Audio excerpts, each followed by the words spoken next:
All right, all my top billing villains out there, you know what time it is. It's time for you guys to move by my mantra, and you can be like your boy Mid-Atlantic Murph right here, and that is less is more.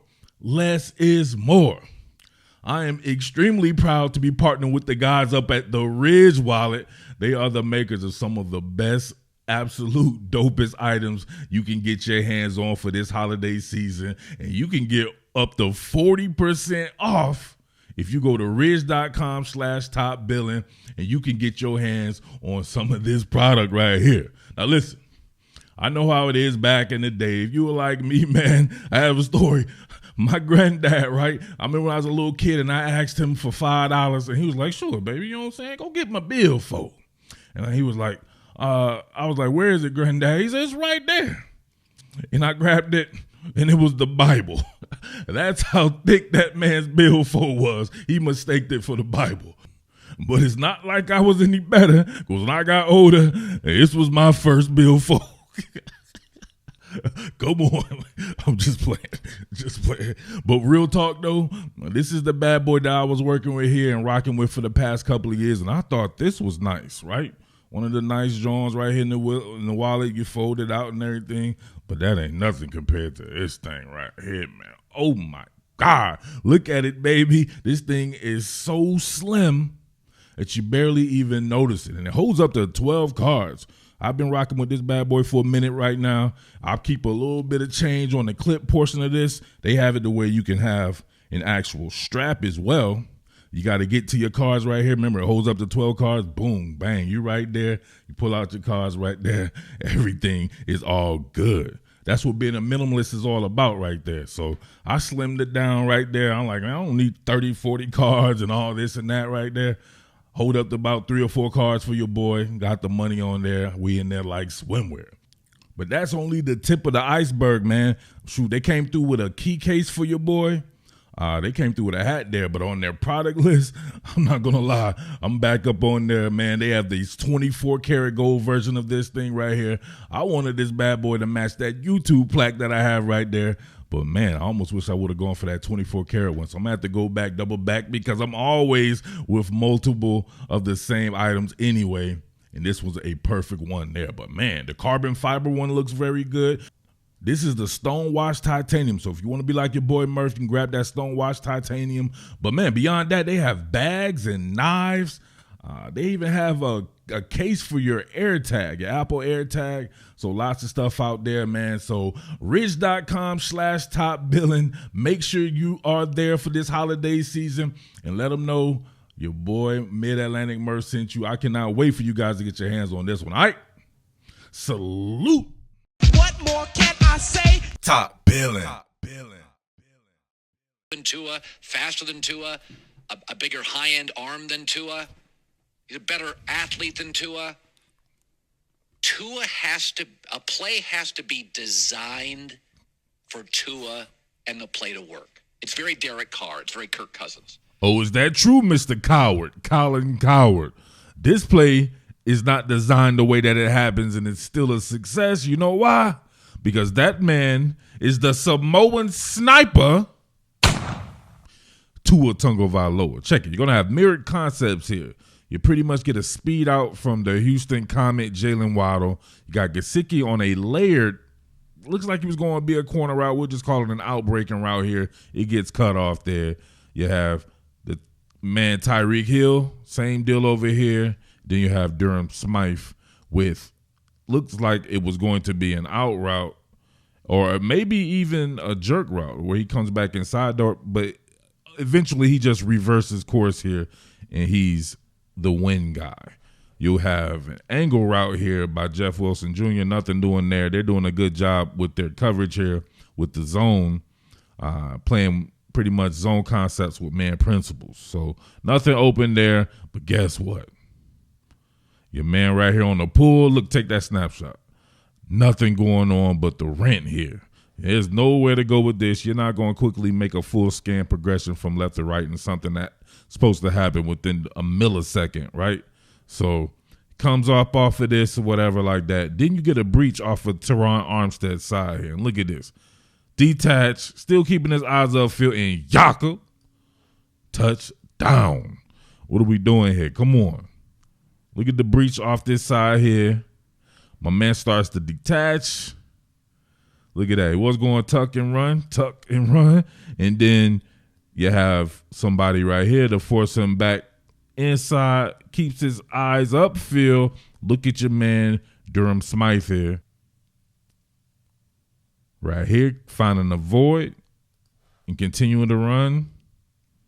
Oh, got him. Come on, man. Y'all got to stop hating. Your man Tua got everyone over here activated. You got Jerry Hughes out here all mad. He's like, man, Cowherd said he can't create outside of a play. Fuck out of here. Then you got old boy right here. Look at him. What's wrong with him? He's like, man, I was about to drink all that. Come on, man. Y'all better get off the Samoan sniper.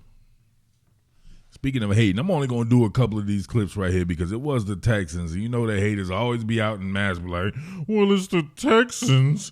Like, all the other games don't count, right? So they don't give a rip anyway. They live literally game by game. They're not going to take into account the totality of the situation. So I want to shut haters the fuck up. So we'll just keep this one light right here. But I want you to look at the way this man leads a man astray with his eyes. Check this out.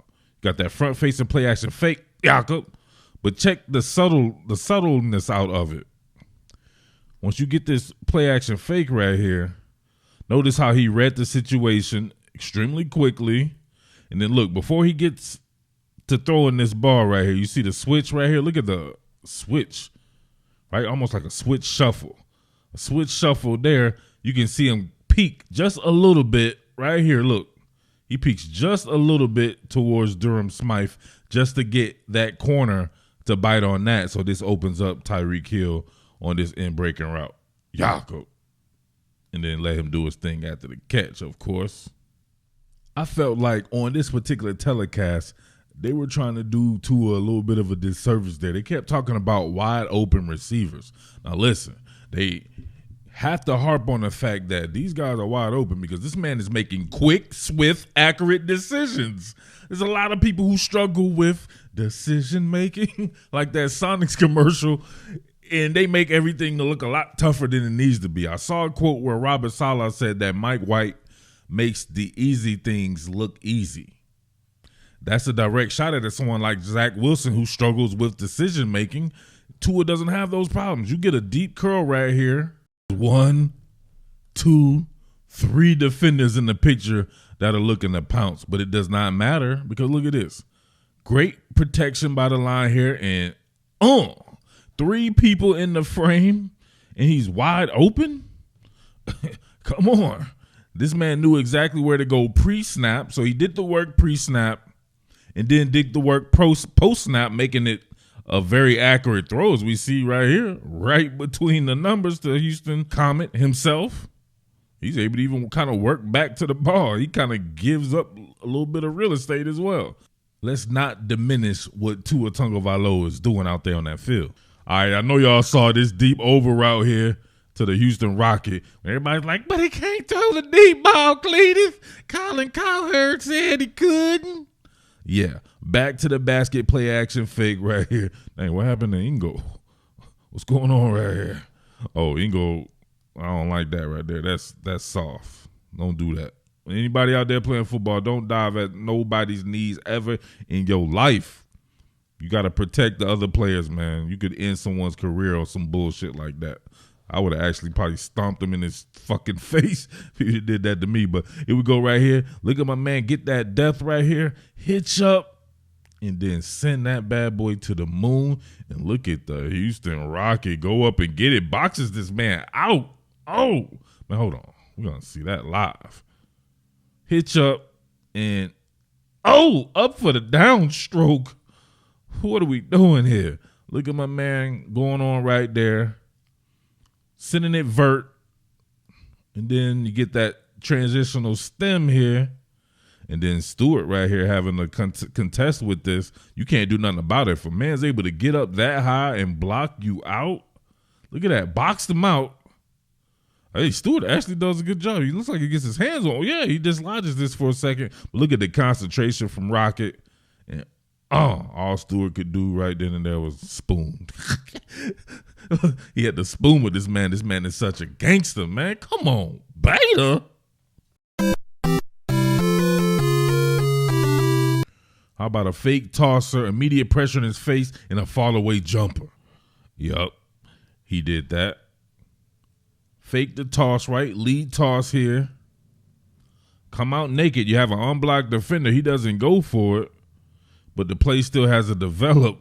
So Tua has to quickly turn his body, locate, and then throw off his back foot while falling away. And look how accurate and perfect it still is. Come on, man. Why Cheetah jump, though?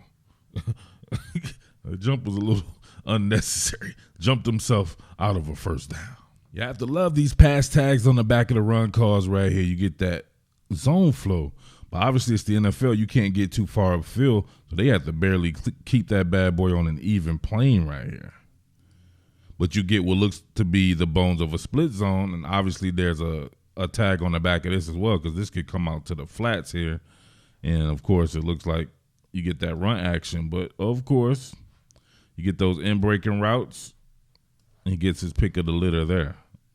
These are tough as hell to defend, man, because you have to respect that run. And, just right in the void of the zone, and they're in there like swimwear. You shoot up to try to stop that run. You got to play your gap responsibilities, right? So both guys are doing their thing right there as far as the linebackers go, but you create that void, and they just come right behind it. That is hard. Similar deal right here. Look at that. You have to play zone coverage against these guys, right? You're too afraid to play man coverage. I really want to see the team that has the horses to match up with man coverage and to go straight up toe-to-toe with the Miami Dolphins for 4 quarters and see what happens. Look, you start doing that, you're going to start opening up stuff in the middle, and we know Tua can read it like a book. That just becomes too easy. I don't know why you don't take those particular plays. I saw that graphic where it said that I think Hill was first and maybe Waddle third or fourth or something like that with 20-yard explosive plays. And people keep crying about the ball being flung in the air 50 yards, and they're still creating these explosive plays, and they're much higher percentage plays at that.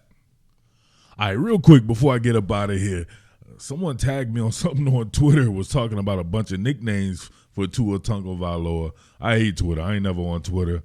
But I saw this drawing right here, and they had multiple nicknames on there that didn't make sense to me. First of all, the throwing Samoan. You can't call him the throwing Samoan. That makes zero sense. How you going to give him Jack Thompson's nickname? I think everybody saying that had zero clue that there was a Jack Thompson that existed. They need to do their history, or they need to learn some history about the game. He was playing around the same time your man Dan Marino was playing, and he was a super high draft pick. He was a huge deal in that Polynesian community. Come on, man. You just going to give his nickname to someone else? It don't work that way. I'm sorry.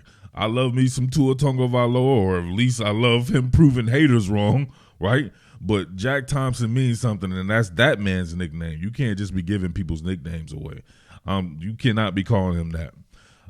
The other one was something like Uno or something like that. That's generic, and that's 50 million people's nickname who has the number one. And who's the other one? Tan Marino. While catchy, Tan Marino, you know damn well they can't say that shit up on no TV. They can say the Samoan sniper Tua Tagovailoa anywhere. I've been saying that shit since, man, his sophomore year in college. All right, y'all, real quick. I went back in the content trying to see the first time that I said the Samoan sniper, and it may be this one right here. This was after that loss to Clemson, and you can see here, January 24th, 2019, Alabama X and O's, Tua Tagovailoa still scary good. So, and you can check it out right here. Some people talk about it, and look at this. The Samoan sniper, what a great freaking nickname. So tell me what Cats was doing back then in 2019. Actually, weren't y'all taking for Tua And didn't y'all get him? And didn't y'all want Justin Herbert? And now y'all try to pretend like none of that shit was said. Come on, man. Y'all confusing the people out there. That's been his nickname on this channel. This is a long-time nickname. So all these people giving him nicknames probably thought he sucked in the offseason before then, right? Now they're trying to play catch-up and giving him other people's nicknames and shit like that. Nah, buddy, we're ahead of the curve here, man. The Samoan sniper. Dan Marino, come on. Dan Marino himself had a tan, so we can't even use that technically if you're talking about that. Your man Dan Marino also had a tan, so you would be strictly going off, I don't know. It makes no sense. The Samoan sniper, that should be that man's nickname. As always, though, man, thank you for watching. It's your boy Mid-Atlantic Murph. Strike the band. What more can I say? Top Billin.